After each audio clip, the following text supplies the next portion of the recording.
तो hello guys, आप सबका स्वागत है फैंटास्टिक स्टॉक मार्केट में। तो आज अगर हम निफ्टी को देखें तो 170 पॉइंट ऊपर है और बैंक निफ्टी 370 पॉइंट ऊपर है। ठीक है, अब बैंक निफ्टी का अगर हम लोग चार्ट देखते हैं तो कल मैंने आपको सिंपली बोल दिया था कि भाई यहाँ पर कोई भी डिप मिलता है तो मैं बाय ही करना पसंद करूँगा। ठीक है, और जो हमारा टारगेट है वो 47,000 तक हो सकता है। ठीक है, 47,000 47,200 तक अपना टारगेट रह सकता है।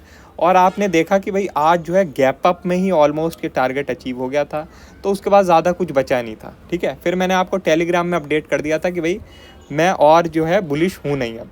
ठीक है, आप लोग अगर यहाँ पे देखें तो जो है मार्केट में गैप अप खुला, उसका थोड़ा सा ऊपर और गया, लेकिन फिर यहाँ पे लोगों को ट्रैप किया और वापस नीचे आ गया। उसके बाद क्या है, बिल्कुल फ्लैट बंद हो गया, ज़्यादा कुछ किया ही नहीं इसने। तो देखो, हमारा जो एक बाउंस का एंटिसिपेशन था कि एक बाउंस आना चाहिए अब बैंक निफ्टी में, वो गैप अप में ही हो गया। उसके बाद फिर 47,000 47,200 का भी ऑलमोस्ट टारगेट मिल ही गया है। ठीक है, तो अब आगे क्या हम कर सकते हैं। ठीक है, आगे क्या कर सकते हैं, पहले हम निफ्टी की बात कर लेते हैं।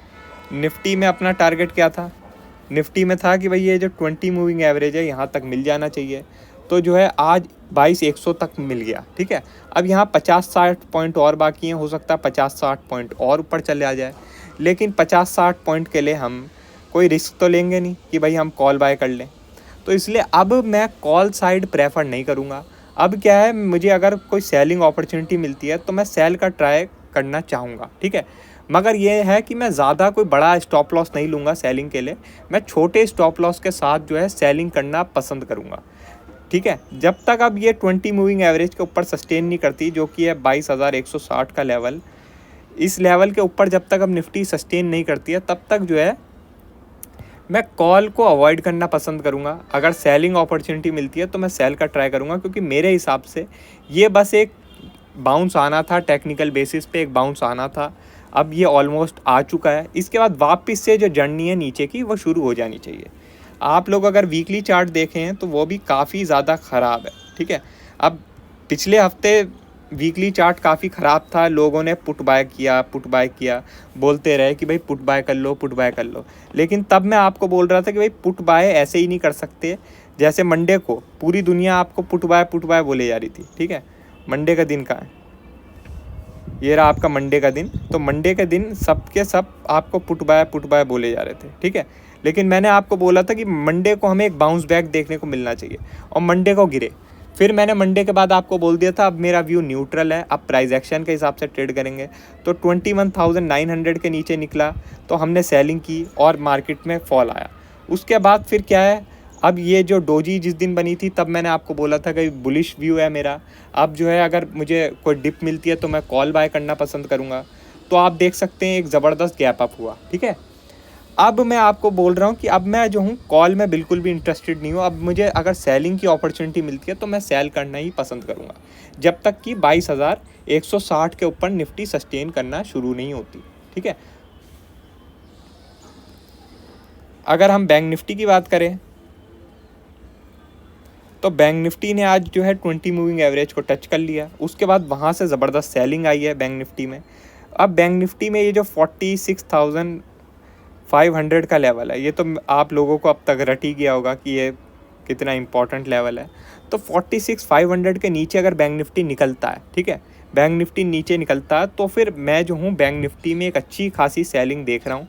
46,000 तक, 500 पॉइंट तक का मैं एक फॉल देख सकता हूँ बैंक निफ्टी में, अगर ये 46,500 के नीचे निकल जाता है। ठीक है, 46,500 के नीचे ही हमें सेलिंग करनी है बैंक निफ्टी में। इससे पहले क्या है कि अगर आपको सेलिंग करनी भी है तो फिर जो है थोड़ा सा छोटे स्टॉप लॉस के साथ करना। ठीक है, छोटे स्टॉप लॉस के साथ, क्योंकि ये अभी क्या है, ये जो इतनी सारी जो रेंज चले जा रही थी इसके ऊपर ट्रेड कर रहा है बैंक निफ्टी। ठीक है, तो अगर 46,500 के नीचे निकलता है बैंक निफ्टी तब तो कमज़ोरी आ सकती है, लेकिन इससे पहले आप सेलिंग करें तो थोड़ा रिस्की रह सकता है। ठीक है, और बाइंग तो देखो अभी मेरे हिसाब से अवॉइड ही करनी चाहिए बैंक निफ्टी में भी, क्योंकि जो है निफ्टी में अगर वो 20 मूविंग एवरेज के आसपास रेजिस्टेंस लेने वाली है। ठीक है, ये पूरा एरिया रेजिस्टेंस का है, तो निफ्टी अगर पलटेगी तो सीधी बात है आपका बैंक निफ्टी भी पलटेगा ही।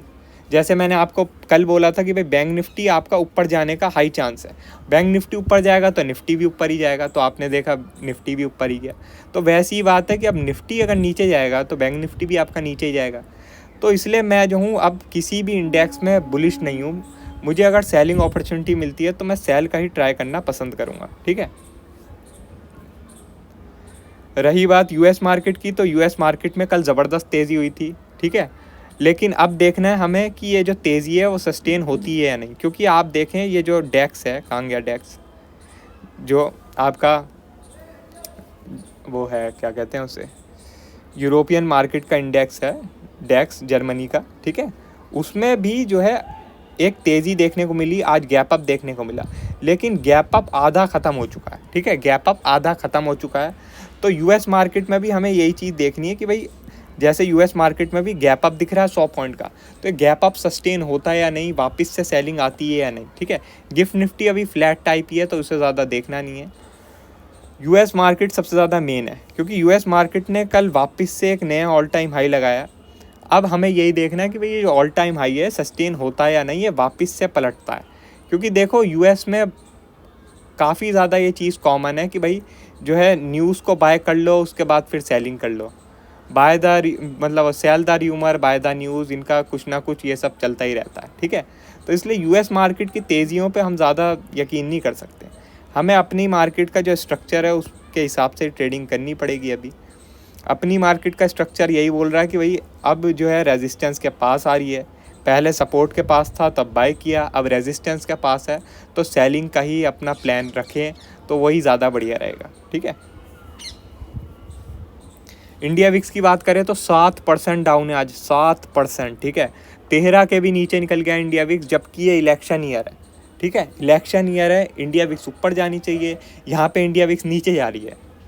देखो इंडिया विक्स आपको दिख रही है नीचे, लेकिन इसका कुछ नहीं पता ये किस दिन आपको 10% ऊपर भी दिखा दे, ठीक है। 10% ऊपर भी दिखा दे, 2-3 दिन में ही ये आपको 15 के ऊपर दिखा दे, इसलिए इसका कुछ भरोसा नहीं है। अभी आप इंडिया विक्स को ना देखें कि भाई 7% डाउन है, कल मैंने आपको बोला था 4% डाउन है, तो एक तेज़ी हम एंटीसिपेट कर रहे हैं, एक तेज़ी आनी चाहिए मार्केट में। लेकिन आज इंडिया विक्स 7% डाउन है। आज मैं नहीं बोल रहा हूँ आपको कि हम और तेज़ी एंटीसिपेट कर रहे हैं, आज मैं ये बोल रहा हूँ कि इंडिया विक्स भी अब आपका रिवर्स हो सकता है, ठीक है। कल मैंने आपको बोला था इंडिया विक्स गिर गया है और भी गिर सकता है, लेकिन आज मैं आपको बोल रहा हूँ इंडिया विक्स वापस से अब रिवर्स हो सकता है, क्योंकि इलेक्शन ईयर है, इतना नीचे रहता नहीं है इंडिया विक्स, बहुत ज़्यादा हाई चांस है इसके ऊपर जाने की। और इंडिया विक्स आपका ऊपर जाएगा तो फिर वही सीधी बात है कि वही मार्केट पे भी आपको प्रेशर देखने को मिलेगा, ठीक है। तो मतलब काफ़ी सारे फैक्टर है जो ये बोल रहे हैं कि अगर अभी हम जो है थोड़ा सेलिंग अपॉर्चुनिटी देखें तो ज़्यादा बढ़िया रहेगा। बाइंग का ये है कि भाई हो सकता है हमसे मिस हो जाए, हो सकता है हमसे 1 दिन मिस हो जाए, 2 दिन मिस हो जाए, लेकिन अभी बाइंग मेरे हिसाब से थोड़ा रिस्की रह सकता है। सेलिंग की अपॉर्चुनिटी मिले तो वो ज़्यादा बढ़िया रहेगा, ठीक है। बाकी और कोई अपडेट होगी हम आपको टेलीग्राम में बता देंगे। वीडियो अच्छी लगी हो तो लाइक कर देना, और चैनल पर नए हो तो सब्सक्राइब कर देना। आज के लिए बस इतना ही, थैंक यू।